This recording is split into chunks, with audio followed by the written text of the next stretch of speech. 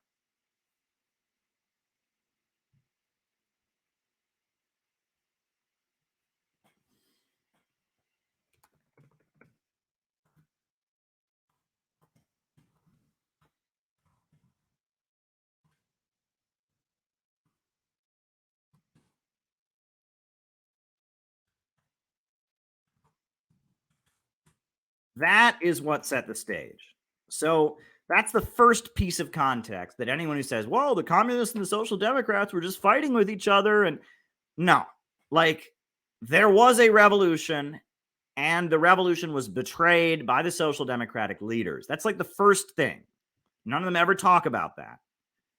Weimar Germany was the result of the fact that the communists won and still managed to lose.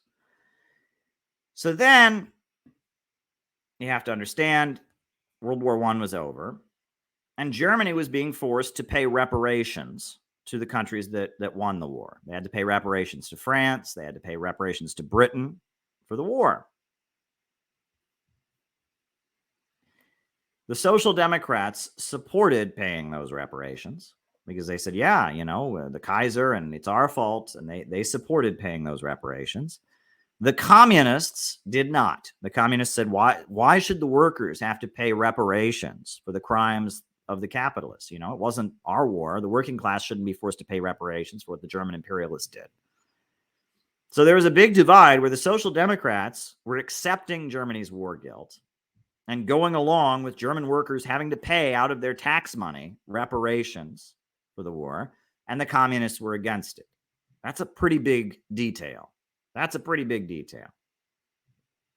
And then, as the 1920s went on, the Communist Party increasingly became the party of the desperately poor, of the lumpen proletariat.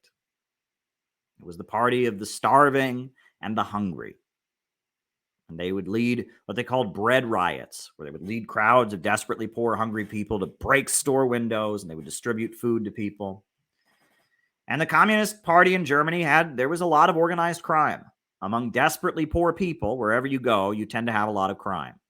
And because of that, the German Communist Party, and because they were an illegal group and they had guns and they were engaging in, violent street protests to feed hungry people, the German Communist Party got involved in a lot of lumpen criminal activity because that's where they were operating. They became the party of the desperately poor people.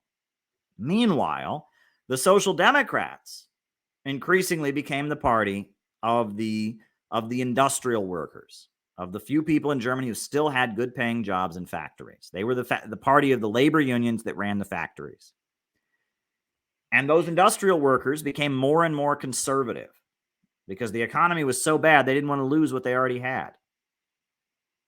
And so the Social Democrats increasingly became more and more reformist, more and more sellout, more and more the party of the police, the party of the military.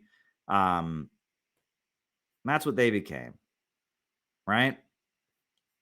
Whereas, at the same time,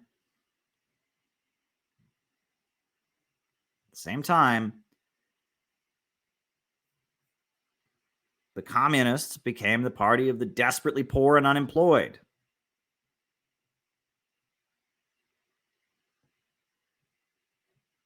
And desperately poor and unemployed people and well-paid factory workers are not going to have the same perspective. And so the two groups were at each other's throats. The two groups were at odds with each other.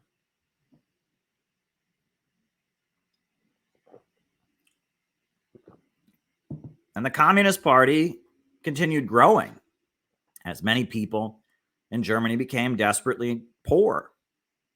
The Communist Party continued to grow in membership. The Social Democrats continued to shrink in membership because they'd been in power for so long and they hadn't delivered. They'd never actually achieved anything they'd promised. So the Social Democrats were losing popularity. The communists were gaining popularity. However, the communists couldn't deliver. They didn't have the ability to take power. They had their own armed group. They fed hungry people, but they did not have enough of a base to actually seize control of the government. On May 1st, 1929, they launched an uprising. They put up barricades. They seized the Wedding district in Berlin. It was a very bloody conflict. A lot of people died, but they didn't have the ability to take power. And the Social Democrats, on the other hand, were desperate to keep the communists from taking power. They said things like, our main enemy is on the left. And as it became clear after the uprising on May 1st of 1929, the bloody May, Blut May 1929, when the communists led like an armed revolt, after it became clear that the communists weren't going to actually be able to take power, they couldn't build a united front. And this is the important thing. In order to take power, you have to have a united front. The communists can't take power by themselves. That's not how revolutions happen. The communists don't just sit there and go, and take power. It doesn't work that way.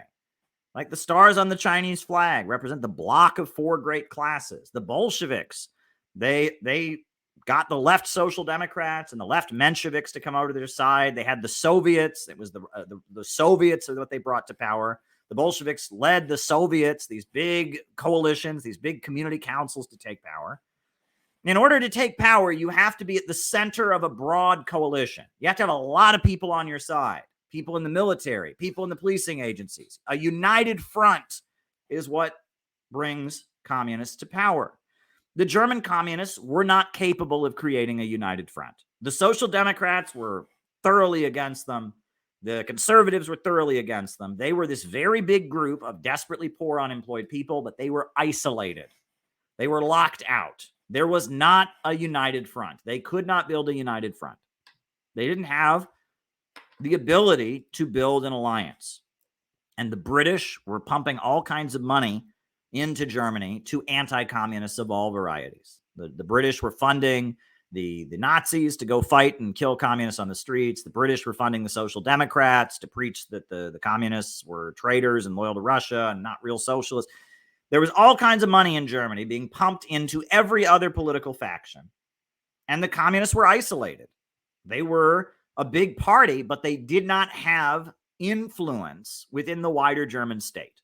There was not a section of the German military that would come over their side. There was not a section of the German police that would come over their side. There wasn't a section of the middle class who was going to support them. They were isolated. They were a big section of the country, but they were locked out. They were isolated. The communists could not build a united front. And so increasingly, the communists just kind of became stale. They would do the bread riots and they would feed hungry people.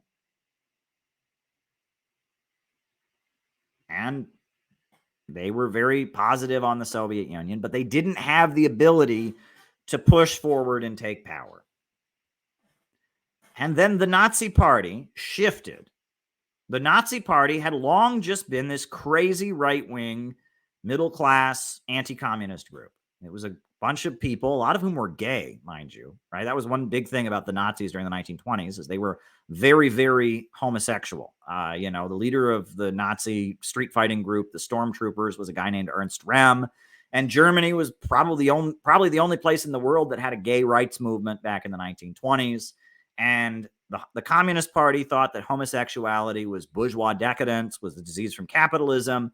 But there were a lot of these middle-class artists and intellectuals, who were really into music and poetry and stuff like that, who were attracted to the Nazi Party because the Nazi Party was into ancient Greece and ancient Rome and swords and castles and all of this. And so among the gay middle-class, current, the Nazis had a lot of influence. And they were just this other group, and they were into ultra masculinity, working out and being physically fit and going out and murdering communists and Jews. They were just a middle-class hate group, I guess you could call it. They were a middle-class hate group with a lot of gay people in it. That was fringe. They never really had much influence or ability. They were a fringe middle-class hate group. But towards the end of the 1920s, Adolf Hitler started meeting with a guy named Hjalmar Schacht. And Hjalmar Schacht was a banker. And Hjalmar Schacht convinced Hitler that instead of just being this crazy middle-class street fighting group, they could actually become the new government. And so starting in around 1928, 1929, Hitler started changing the ideology of the Nazi Party. The Nazi Party increasingly became a party that was, saying things like, we're not against capitalism as long as it's done in the interest of the country. The Nazi Party was increasingly saying, it was sitting down with factory owners and such, and that instead of being just this crazy, fascist, hateful street fighting group, it started to clean up its image, so to speak, to become a party that could actually govern the country. 1932, they had an election. And the communists got a certain amount of votes. The Social Democrats got a certain amount of votes.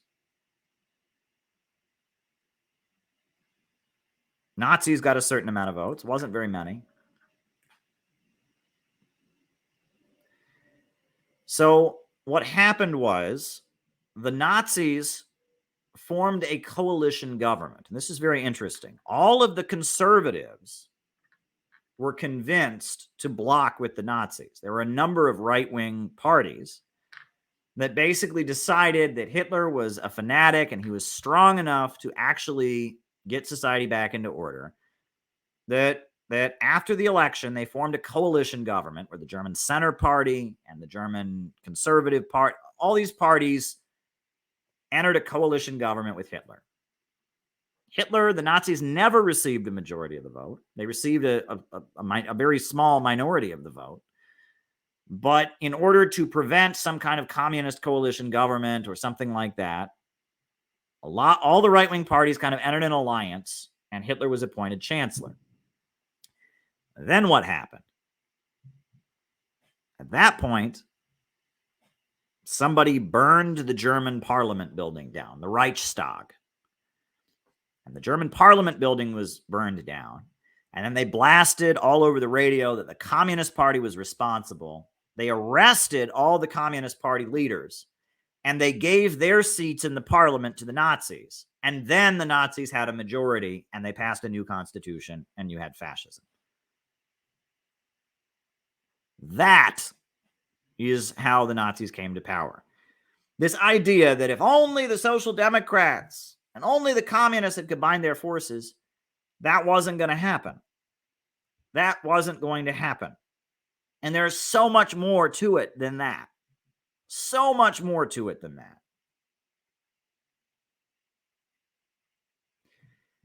That Germany had been in a state of instability for so long. The Communist Party had proved itself incapable of taking power. 10 years prior to that, the Social Democrats had proved that they were incapable of taking power. And they wanted stability in the country. The Nazi Party transitioned from being a street fighting party into being a party that could actually run the country. There's so many factors involved in this. When people say Hitler came to power because communists didn't vote for the Democrats, that is the stupidest thing I've ever heard. That is not what happened. That is just not what happened. It was so much more complicated than that. And it was in Germany in the 1920s and 30s. And we're living in the United States in the 21st century. So there's that. Now, what about, there's another claim that people make, is they say, well, the German communists, they were supporting Hitler. False. The Nazi Party, actually, their anthem, the Horst Wessel song, was about a Nazi, Horst Wessel, who was killed by communists. And the lyrics of the song are, though comrades fall, shot down by leftists and reaction. The communists and the Nazis would go out into the streets and kill each other on a regular basis. The communists would be having a rally, and the Nazis would show up and shoot at them, and the communists would shoot back. The Nazis would be having a rally, and the communists would show up and shoot at them, and the Nazis would shoot back. They were murder. This is two groups that were killing each other. Okay, so this idea they were aligned, that's false. That's just completely false. People point to, they say, well, there was a slogan they used. They said, first brown, then red. Or another slogan they say is, after Hitler, our day, or after Hitler, us. First of all, I have not ever seen sufficient evidence that those slogans were used. Leon Trotsky claims those slogans were used. I don't know. I don't see evidence that that was an official line of the German communists. However, even Trotsky in his writings understands that those slogans were not endorsements of the Nazis. It was saying the Nazis will get in and they'll be so bad, so incompetent that we'll be able to take power afterwards. That was what they were saying, right? It was like, it was better to have the Nazis in there than it was the fake socialists, because the Nazis would just ruin things and then they could take power. Now, obviously, those slogans were not correct, because that's not what happened, and that wasn't a correct thing. But I have never seen solid evidence, other than the writings of Trotsky or the writings of Western intellectuals. I would like to see solid evidence the German communists ever said after Hitler our day, after Hitler us, or first brown, then red. I have never seen any evidence that they said it. There were a couple places where there was a social democrat politician who was being recalled, and the communists voted to recall him, and the Nazis also voted to recall him. But that's it. There were never any joint election campaigns. The German Communist Party never endorsed the Nazis in an election. So that's just a lie. All these people that say, well, the German communists supported the Nazis. That is not actually true. And the first people the German communists, the first people the Nazis put in concentration camps were the communists. Trotsky never says that. You go and read Trotsky's writings. He never claims that the German communists supported the Nazis. That's not true. It's just false. Right. And I mean, it's like you can argue that maybe their strategy in fighting the Nazis was wrong or blah, blah, blah, but never did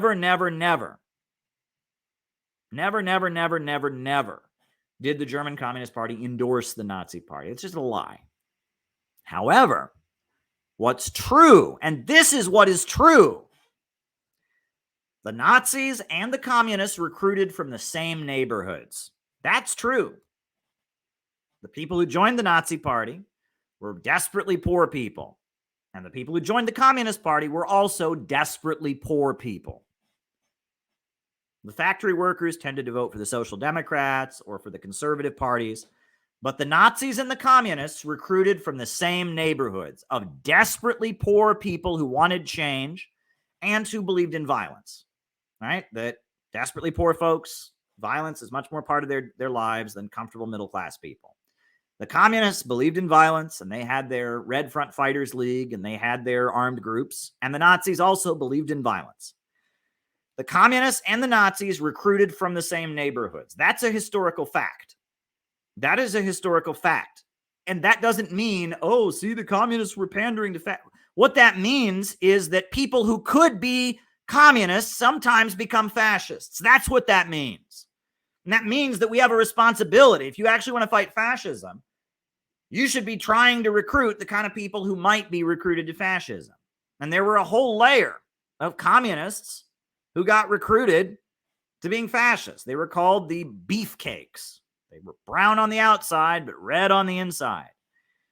And that, yes, it's true. They recruited from the same neighborhoods. And the kind of people that are radical, that want to change society and are looking to give their lives to a cause and a movement, could become fascists and could become communists. That part is true.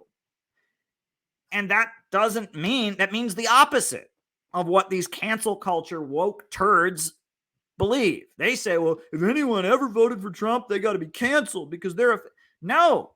The German communists used to recruit out of the same neighborhoods the Nazis recruited out of.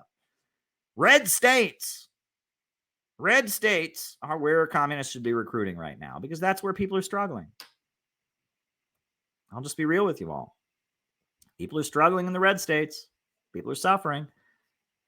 And it's where people are struggling and suffering and desperately poor. That's where communists should be recruiting.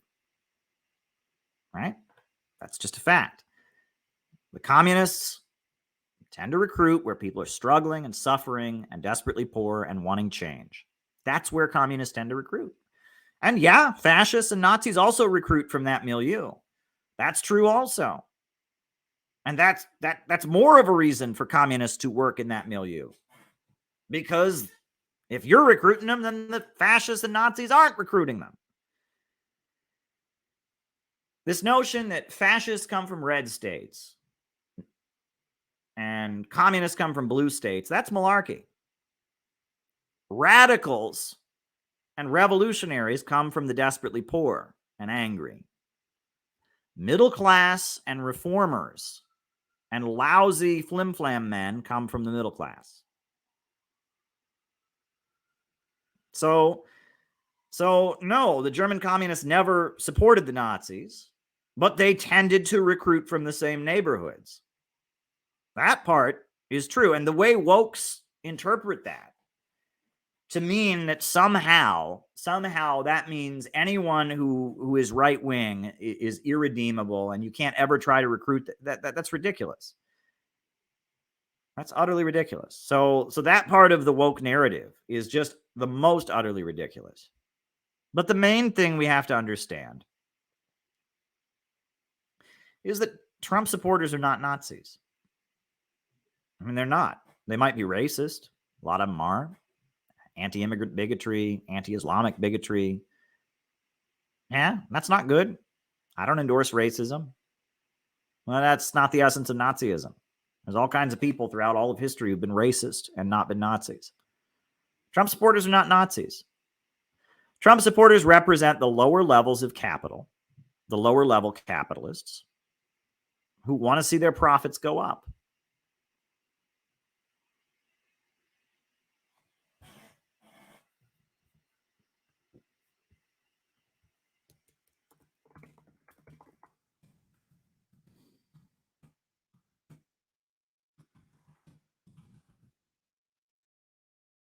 That's what the Nazis represented. I'm sorry. The Nazis represented a section of the U.S. ruling class, or of the German ruling class, that wanted to stabilize the economy with degrowth.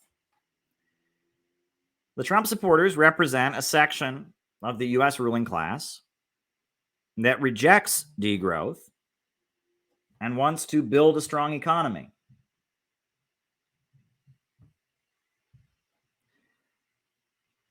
There's a pretty big difference there. Very big difference there.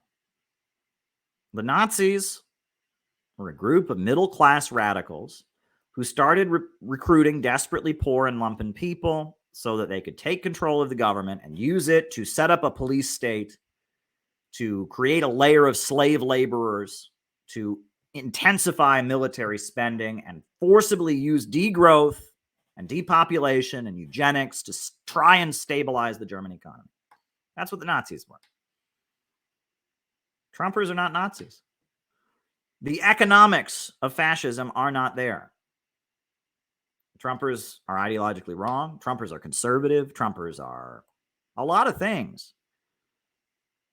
But they ain't Nazis. They ain't. People can be racist and not be Nazis. People can be wrong and not be Nazis. People can be delusional and not be Nazis. People can be bigoted and not be Nazis. That is not the essence of what they are. The fascists in America right now are the wokes. And that's a tough pill for people to swallow, because the wokes sound a lot like us. We're against racism. They're against racism. They're against sexism and the oppression of women. We're against the sexism and the sexism and oppression of women. They talk about the history of imperialism and colonialism. We talk about the history of imperialism and colonialism. They quote Karl Marx. We quote Karl Marx. They speak against capitalism. We speak against capitalism.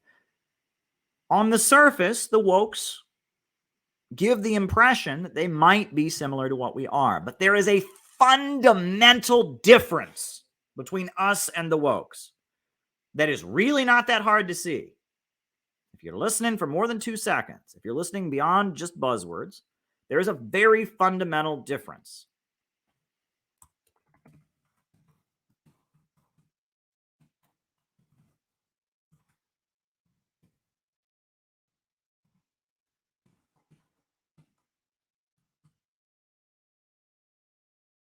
Go and read the anti-racist material of the Communist Party. Go and read You Cannot Jail the Working Class. It's a book written by an American communist who was facing the death penalty, an African-American young man. He wrote a book, You Cannot Jail the Working Class. Here, I'll put it in the link. This is his book. Angelo Herndon, 1937. This is his text. You Cannot Jail the Working Class. Go and read the anti-racism in the book. Here, I've got the link. I've got the full text of the book right here. This is how the Communist Party approached the question of racism. I'm going to read to you this story. This is the Communist Party's approach to racism.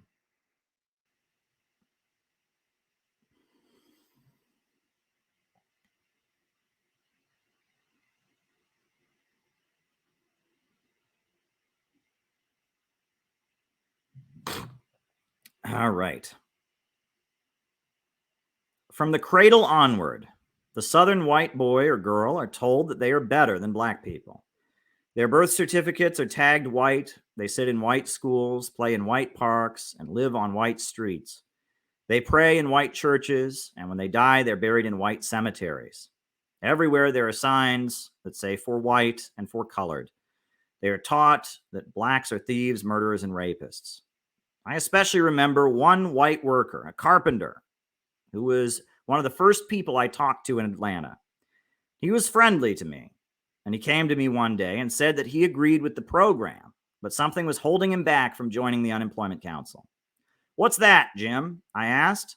Really, though, I didn't have to ask. I knew what it was. I knew the South. I could guess. "Well, I just figure that white folks and black folks shouldn't mix together, and I would never do to organize them in one body." And I said, "Look, Jim, you know that the carpenters and all the other workers get a darn less pay for the same work in the South than they do in other parts. Did you ever figure out why?" He hadn't. "Well," I said, "I'll tell you why.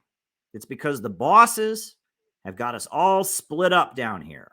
We Southern workers are as good fighters as anywhere, but yet we haven't been able to get equal wages with workers in other places, and we haven't got any rights to speak of. That's because we're divided. When the whites go on strike, the bosses call the black people to scab. And when the black people go on strike, the bosses call the white workers to scab. Did you ever figure out why the unions here are so weak? It's because the whites don't want to organize with the blacks, and the blacks don't trust the whites. I haven't got the simplest human rights down here. We're not allowed to organize. We're not allowed to hold our meetings except in secret. We can't vote, most of us, because the bosses are so anxious to keep the black people from voting that they have made the laws this way to keep white workers out of voting too.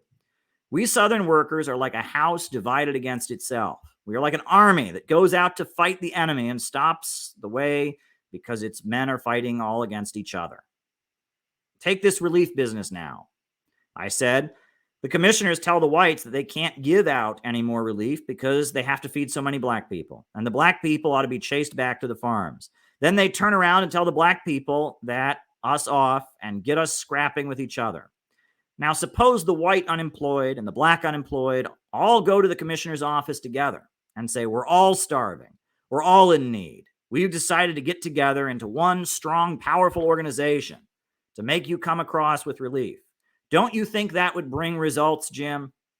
Don't you see how foolish it is to go into the fight with half an army when we could all have one? Don't you think that an empty belly is a pretty big punk exchange for the honor of being called a superior race? And can't you realize that as long as one foot is chained to the ground, the other cannot travel very far?" Jim didn't say anything that day. I guess he went home to think it over. He came back a week later and invited me to his house. And it was the first time he'd ever had a black person in the house as a friend and an equal. When I got there, I found 2 other black workers that Jim had brought into the unemployment council. Later that month, Jim beat up a rent collector who was boarding up the house of an evicted black worker. Then he went to work and organized a committee of white and black together to see the mayor about the case. Today, it's the black worker across town. Tomorrow, it'll be me, Jim told the mayor. And there are a lot of Jims all over the South. That was the Communist Party's approach to the racial question. It was understanding that the oppression of black people hurt all workers. Obviously, it hurt the black workers the most, but it hurt all workers. And it was about creating that kind of class solidarity, breaking down racial divisions to build a united front to get things like jobs and housing and education. That was the Communist Party's approach. And what I just read to you, this official pamphlet from the Communist Party, telling the story of how they used the unemployment councils to break down racism. That has nothing to do with how the wokes talk about these things. When you listen to wokes talk, you don't hear that tone.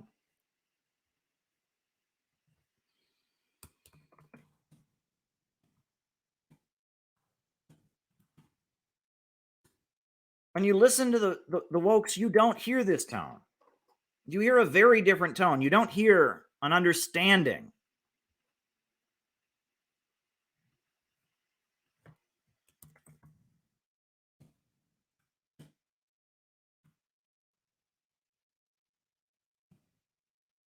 You don't hear an understanding that racism is the enemy of all workers, that by putting the needs of the black people and the oppressed at the front of the struggle, we can advance all workers. You don't hear that from wokes because they don't think that. Wokes, deep down, they might use the same phrases that we use. They might talk about racism the way we talk about it. They might talk about imperialism and colonialism, but it's different. They're not trying to bring black and white workers together to lift up all. They want to hurt people. They want to punish the white workers. They want to punish the men. They want to shame people. They're obsessed with all things sexual. It's a totally different tone.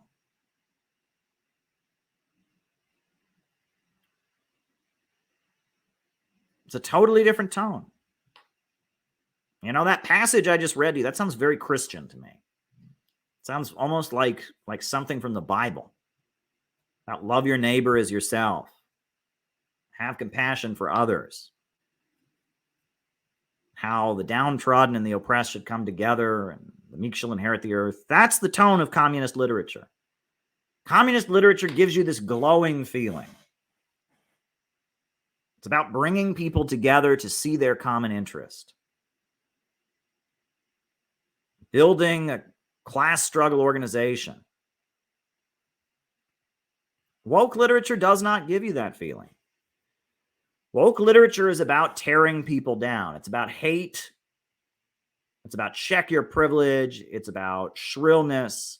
It's about getting points for tattling on people. It's about doing everything you can to find a way that you can accuse somebody else of being racist or sexist or homophobic.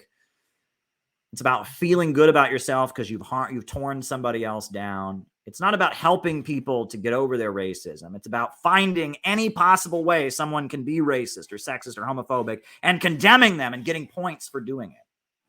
That's what it's about. It is a destructive, hateful ideology that is about unleashing anger, about punishing people, about inciting revenge and inciting division.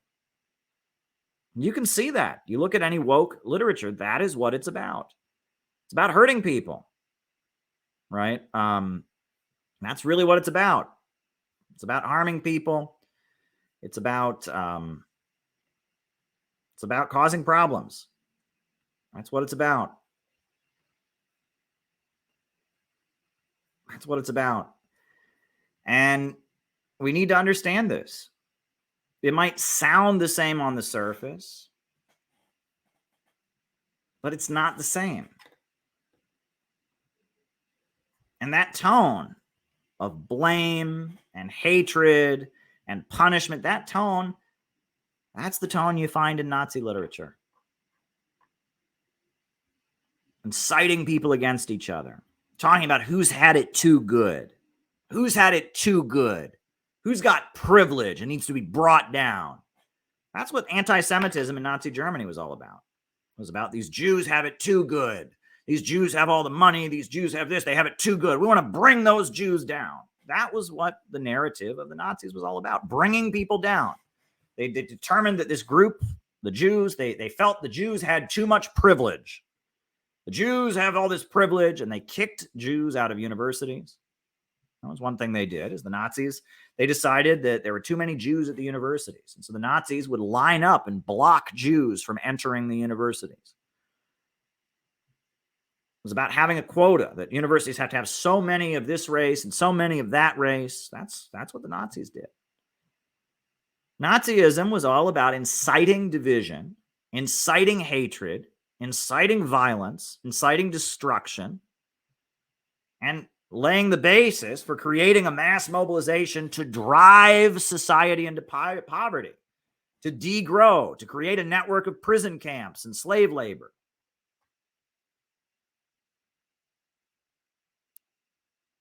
That was the essence of Nazism.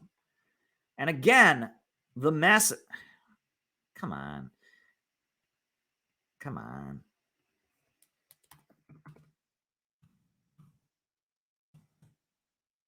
The message of fascism is about destruction. And that's what the wokes are doing. They are trying to set up a low-wage police state. I'm going to tell you right now what the wokes want. In fact, I'll even read to you. In my book, I lay out what the woke vision for the United States is, a more or less a summation of what it is, what the Bonapartist scheme to save fascism being put forward by the woke folks is. And I will just read it to you. It's very short. This is from my new book. I will read to you. This is what the wokes are trying to do. They have a vision for the United States. This is from the second chapter of my book to be released next week. Here, I'm just pulling it up here. I'm just going to read it to you.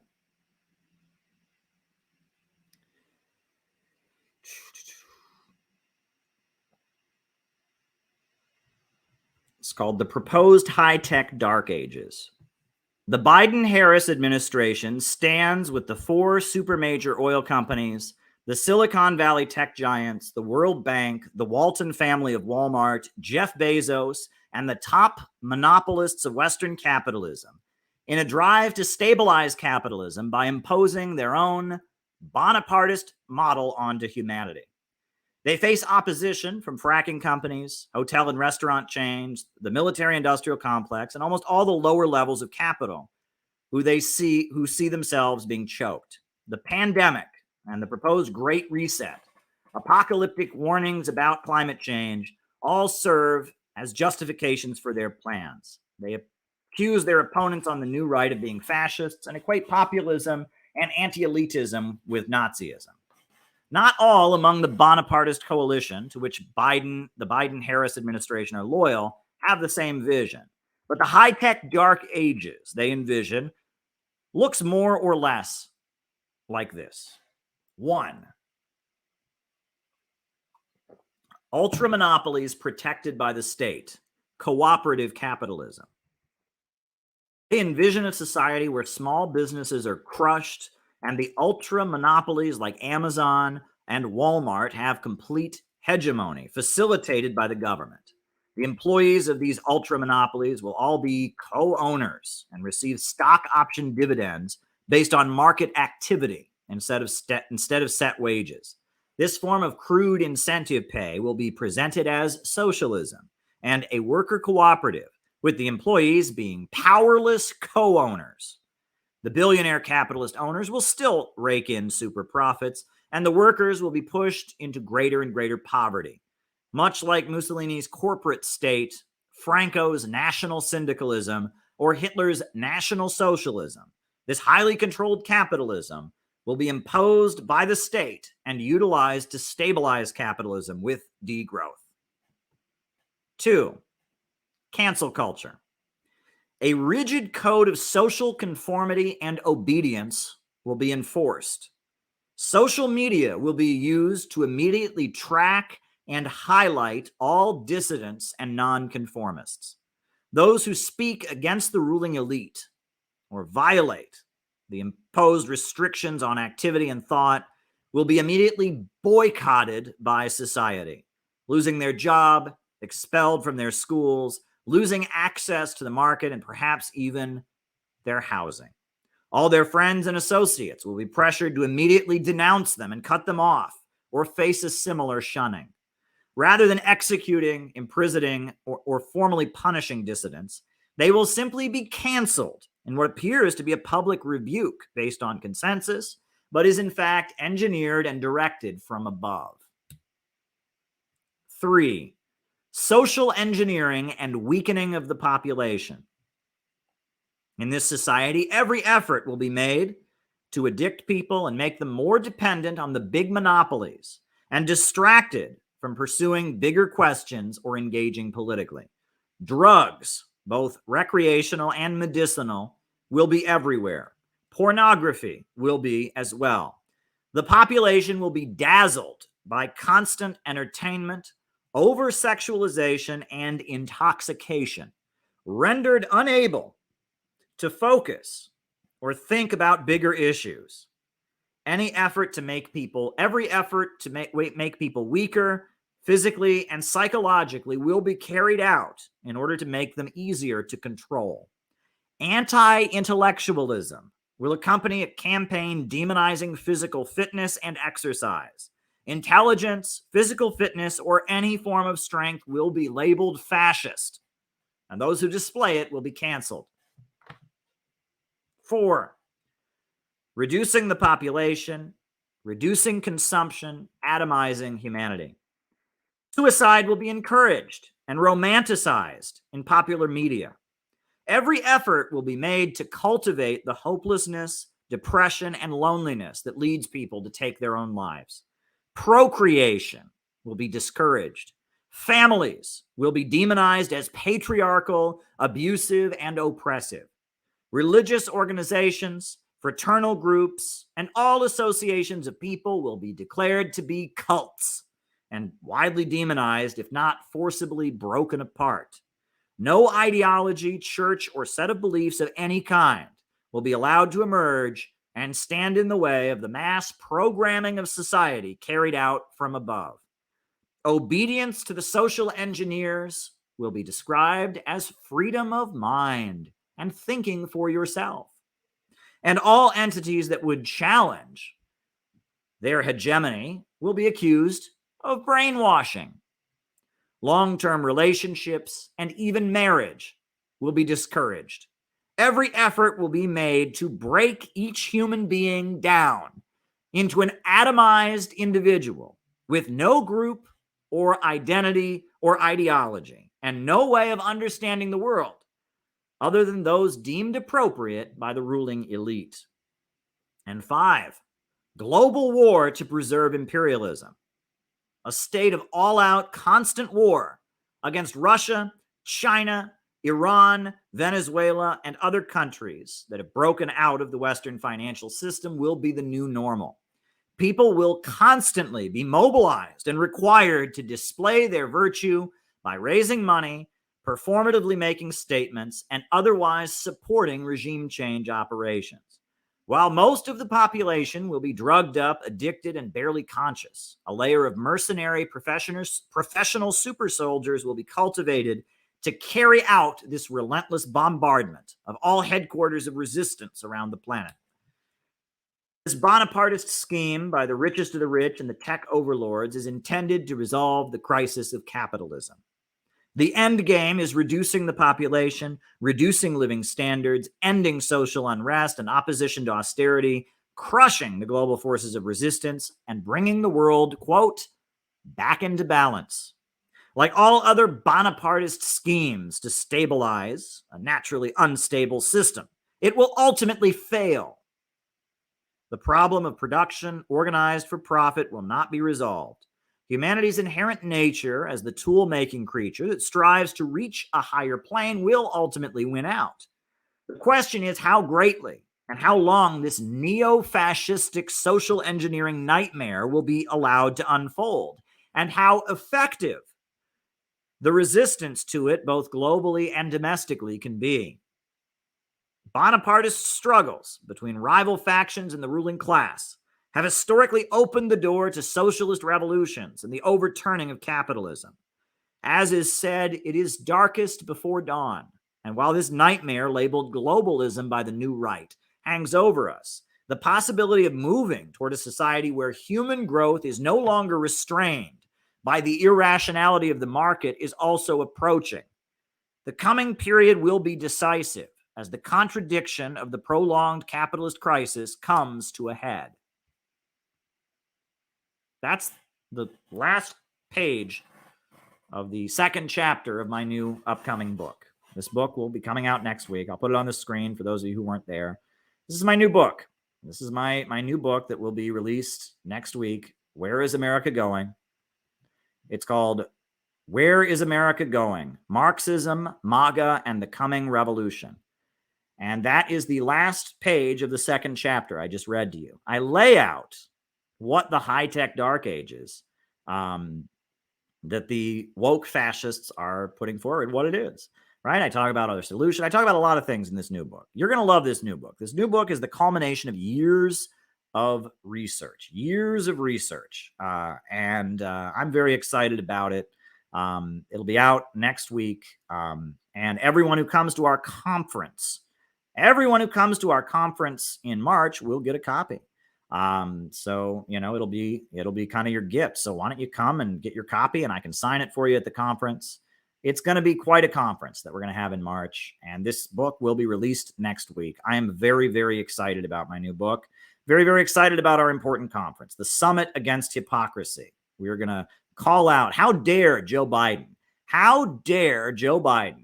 call a democracy summit when, one, he is backing fascism in Ukraine, two, he's setting the stage for World War III, and three, he's trying to set up a low-wage police state, the high-tech dark ages I just laid out for you all. He's trying to set that up at home. How dare he?